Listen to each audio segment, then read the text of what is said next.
ever look at an older car and imagine it when it was brand new? Maybe even wish that you could go back in time to be one of the first people to ever own one. The longer time goes on, the more cars advance, slowly phasing out features of the past to make room for innovations of the present. But for some cars, it seems like no matter how much time passes by, their beauty never fades. And in some rare cases, it even increases. The cars I've used today were suggested to me by you guys. So if a second part is wanted, let me know. To establish a baseline, I'm going to be using cars from before the 90s. Because I'm sure you'd agree 40-year-old cars being the minimum more than qualifies these as classics. So the first one on the list is the BMW E24, nicknamed the Shark. And I think you're smart enough to see why. When they first came out back in the 70s, they only had 176 horsepower, which is not exactly blistering speeds, but wait. Just bear with me. It was a luxury car meant to make you look good. At least that was the case until they went and started the M6 line in 1983. Now with an upgraded 282 horsepower, and before you laugh, it was actually a pretty high number at the time, because the EPA had just passed a whole bunch of laws to make cars lame. It had a manual option for those of us who like to flick the stick, or just in case you wanted to flex on Randy from The Office because he doesn't know how to work a third pedal. Whether you enjoy the Shark for its classic looks or prefer it with some slight modern touches, I think it's safe to say nobody with taste would laugh at you for wanting to drive one. There's also the 1966 Pontiac GTO. Just look at it. It's like freedom and baseball hot dogs in car form. A very big car, I must say. Do you know how many bodies I can fit in this trunk? People call it the GOAT. Not because they're acknowledging how cool it was, but because dyslexia is a real thing. Basically, I read online that if you say GTO fast a couple times, it's supposed to sound like GOAT.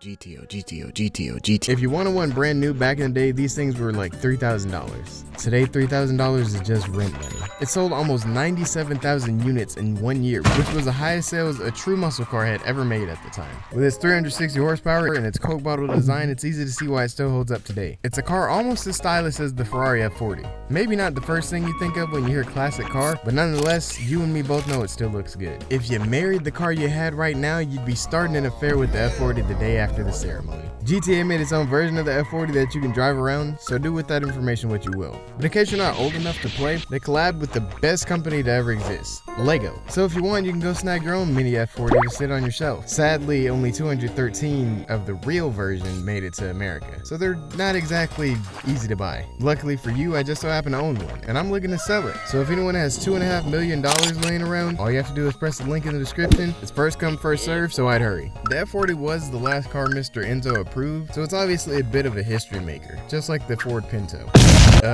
Sorry, wrong Ford. The 1969 Mustang may not blow up on you, but if you've ever heard the saying, if looks could kill, they were talking about this car. The sharp aggressive angles are timeless, but in case you're the one person that thinks this car is ugly, let me just be the one to remind you, it's the same car John Wick had. So for just insulting the Mustang and not stealing it, I'm sure he won't make you stop breathing, but he might make you start using the breathing machine. Jokes aside, the engine was big, like really big. They literally had to stuff the engine in. Whew.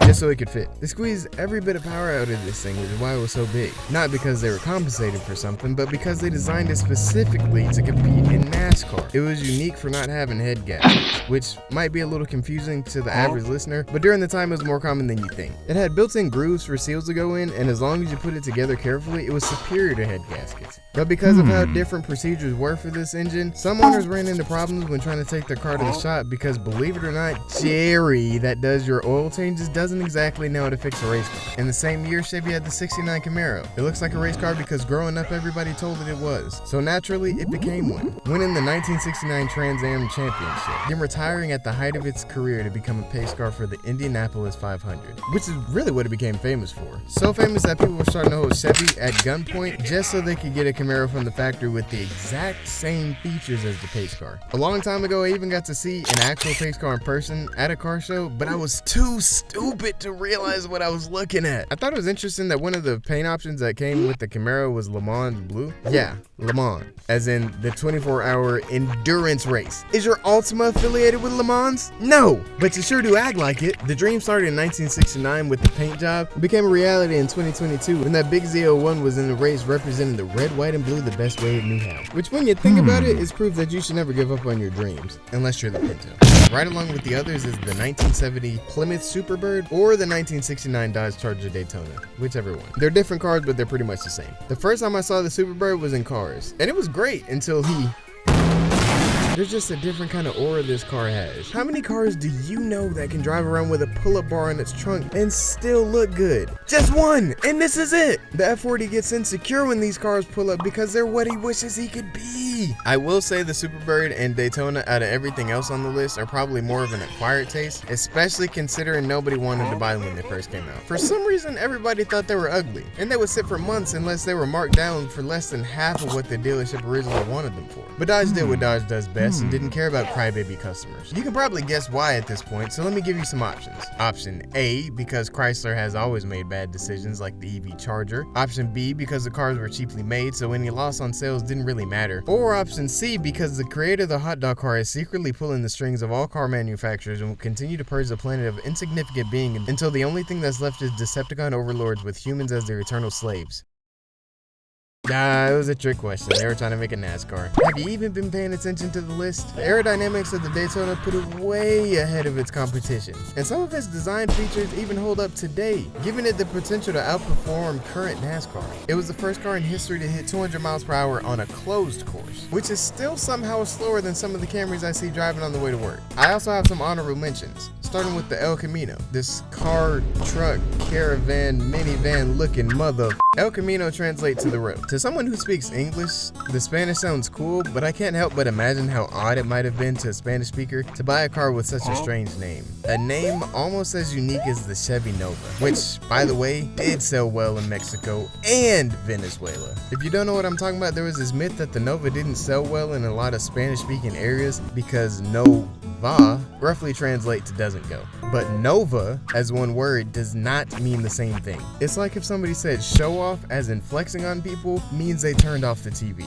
Roughly, at least. Okay, speed round. The 1957 Bel Air, 1973 Barracuda, the 1970 Charger, the 1986 Fox Body, the Porsche 930, I'm not saying Porsche again, the World War II Porsche tanks, the Ferrari Dyno 246 GT, and finally the 1977 Camaro. But out of all the classic cars there is one that has always stood out to me ever since I was a kid. The 427 Shelby Cobra. It is one of the few cars that I feel like perfectly matches the curvy body and is somehow still able to make it look aggressive as free. It's such an icon. I'd love to just ride around in one, but maybe one day I'll go buy one.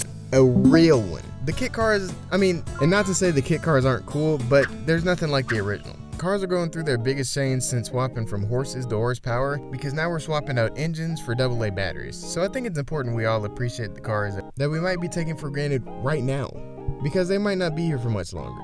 So just go out for a drive and enjoy being in the moment. Buy that car that you want. Find a way to experience those classics you missed out on. Get in a healthy community of like-minded enthusiasts you can trust. Anyways, we love you. Bye.